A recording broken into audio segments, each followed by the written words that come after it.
ஒரு ஹஸ்பண்ட் வந்து சொல்லுவார், வாய்ஸ் மட்டும் தான் ப்ளே ஆகும்.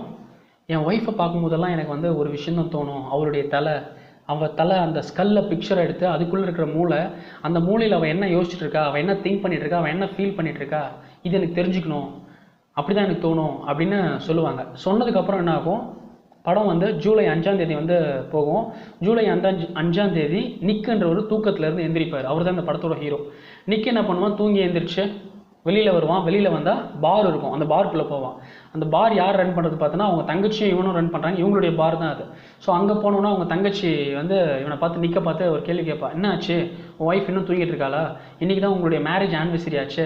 ஆக்சுவலாக நிக்குக்கும் அவனுடைய ஒய்ஃப் ஏமிக்கும் வந்து 5th மேரேஜ் ஆனிவர்சரி இன்றைக்கி, சரியா, ஜூலை 5.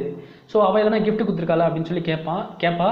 அதுக்கு இவன் சொல்லுவான், அவள் வழக்கம் போல் எதெல்லாம் ட்ரெஷர் ஹண்ட் மாதிரி தானே பண்ணுவா. ஸோ அந்த மாதிரி தான் எதனா பண்ணியிருப்பா போல். ஃபஸ்ட்டு மேரேஜ்க்கெல்லாம் பார்த்தீங்கன்னா, மேரேஜ் ஆனிவர்சரிக்கெல்லாம் நல்லா தான் போயிட்டு இருந்தது.